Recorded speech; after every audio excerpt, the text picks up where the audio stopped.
coordonnateur au collectif des étudiants sortants des nouvelles filières de l'INSEPS.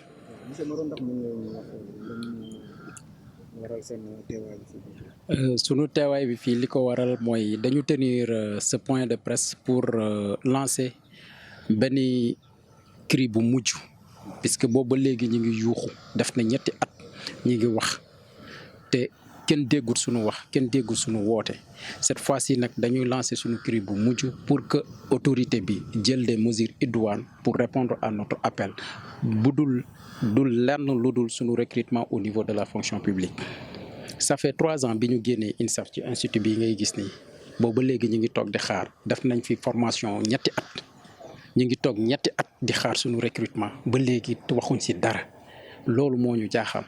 et le pire dans ça mooy suñu tutelle boobu ba léegi il n'a rien dit alors que suñu morom yi nga xamante ne ñoo defandoo formation ñu dépendre ci ministère de la jeunesse ñoom recruter nañ leen il y a de cela 2 mois def na ñaari weer biñ leen recruter. ba léegi ñun li ñu mënul comprendre mooy sunu ministre ba léegi mënu ci wax dara mënul wax dara suñu recrutement te dañu constater que ni dañu yaakaar ni benn fonction publique moo am Sénégal benn état moo am Sénégal fa ñooñu jaar te ñun bokkandoo benn école duggandoo génnandoo yaakaar naa ni pourquoi pas ñun suñu tutelle mënul jaar foofu te le pire dans ça mooy que les places sont là am na ay places pour ñu puisque def nañ suñu stage ci services régionaux yi ak services départementaux des sports yi même au niveau du ministère xam nañ li fi nekk xam nañ li nekk sur le terrain le besoin est là. On est sensible, on est conscient de ça, xam nañ ko donc pourquoi mënuñu recruter loolu moo ñu jaaxal. Est-ce que jot ngeen rencontrer ministre? Oui rencontré nañ ko mais jusque là waxuñu dara lu concret honnêtement que des promesses ya nga xamante ne sax ce ne sont pas des promesses ya nga xamante ne ça peut inspirer l'espoir honnêtement donc dañu sonn. yàgg nañ di taw seen ginnaaw yàgg nañ di leen di woo tous les moyens tous les voies administratives suivre nañ ko tous les moyens pacifiques suivre nañ ko mais jusque là rien ils sont insensibles à notre cause te présentement j'espère bien le contexte mondial actuel dafa war a permettre gouvernement bu ne nga compter ci say ndawi réew pour nga mën pour sa développement puisque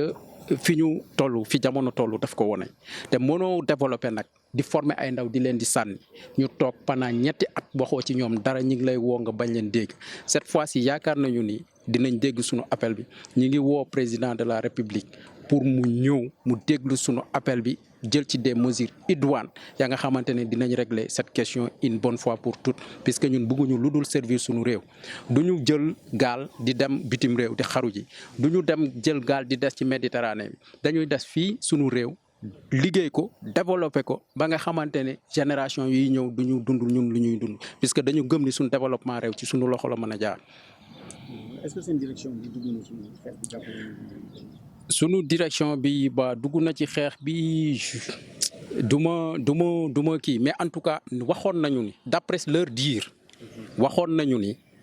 bi ñu paree formation juste en 2017 envoyé nañ sunu liste yi au niveau des différents ministères que ce soit ministère des sports que ce soit ministère de la jeunesse ak ministère de la fonction publique pour recrutement depuis 2017 mais à part ça à ce que je sache déggaatuma ci ñoom dara lu ñu def à ce propos là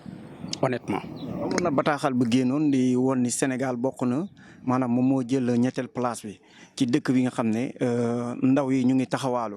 mais gis nañu ministre bi génne na beneen papier bi nga xam ne moom da koy contradire te ñiy wax ndaw yi nañu dem formation te yéen dafa mel ni def ngeen formation donc yéen ay preuve ngeen pour mën a wax concrètement ce qui se passe ci recrutement fonction publique. mais ñun on est mieux que preuve.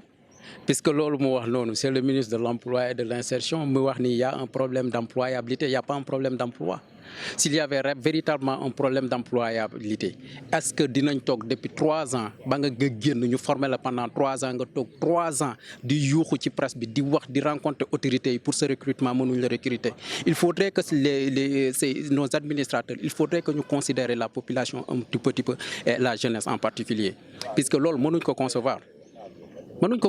nous sommes plus qu'une preuve nee naa la depuis 3 années ça fait 6 ans de carrière nga xamante ne yaa ngi toog defoo dara ci un jeune ba nga xamante dafa war a participer ci développement réew donc il faudrait qu'il arrête de jouer avec la population ça c'est juste diversion là c'est une diversion Sénégal buñ la waxee ni mooy le pays le plus pauvre au monde ñun nous sommes un exemple te loolu dañ koy dëggal man du ma ko weddi duñ ko weddi ñii nekk fii yëpp kenn du ko si weddi c'est vrai puisque mënoo di former ay ndaw di leen sànni nii ci mbedd mi ñuy taxawaalu tu seras pire que pauvre. Je commence par le ministre moom na xam ni ñun ci département am la ñu dépendre te ñun am nañ yaakaar que ni mën nañ ko jàppale ci liggéey bu muy def. C'est un manager, il a été élu meilleur manager des sports en Afrique dans la gestion des sports, j'espère bien. Donc, loolu na ci inclure jeunesse su réewam, plus particulièrement cette jeunesse qui est dans l'administration exclusive du sport. Nous sommes ñun la première promotion bi ñu formé ci domaine boobu. Monsieur le ministre ñu ngi lay lancer un appel solennel que nga sensible à notre cause et nga répondre à notre besoin. On sait que c'est faisable, donc faites-le s'il vous plaît dans les plus brefs délais. Loolu bu wéyee monsieur le président de la République Macky Sall ñun say ndawi réew ñi bëgg a liggéey seen réew bëgg la jàppale ci Sénégal émergent bi ngay woote puisque mënoo ko def tant que inclure ndaw yi dans ça ñu ngi lay ñaan sunu demande bi sunu doléance bi nga jël ci des mesures idoines pour que ñu régler ko d'une façon définitive puisque xaar bi yàgg na sonn nañ te au moins ñun dañoo gore ba dee puisque yàgg nañ di xaar ñun on veut participer au développement de cette nation. donc mun nga bantuwaat démarche yi ngeen defoon ci ñetti at yi maanaam journée ay sitting yeeg ñoom seen ba grève de la faim. démarche yi ñu defoon day def nañ point de presse def nañ ay point de presse yu bëri def nañ grève de la faim même te grève de la faim boobu moo wundu sax recrutement ba nga xamante ne mooy sunu camarades yi ña nga xamante ne ñoo dépendre au ministère de la jeunesse ñoom ñëpp recruter nañ leen ba léegi loolu aussi teewul ñi ngi continuer ay démarches ñi ngi bind ministre bi ñi ngi koy demander audience boobu ba léegi mais quand on le rencontre du ñu wax dara la nga xamante ne concrète na comme ni ma la ko waxee woon sànq. mais ci seen grève de la faim am nañu autorité yu leen seeti woon te dig leen. Absolument et j'en profite de l'occasion si vous le permettez pour remercier honnêtement monsieur le sous-préfet de Dakar Plateau. Moom il était venu à notre chevet monsieur Djibi Diallo et il a fait des démarches exclusives pour ce recrutement-là et d'ailleurs c'est ce qui a facilité et favorisé d'ailleurs même le recrutement de nos camarades de stagiaires qui dépendent du ministère de la jeunesse. Franchement à part lui amul woon beneen autorité ba nga xamante ne elle était sensible à la cause. Merci bien.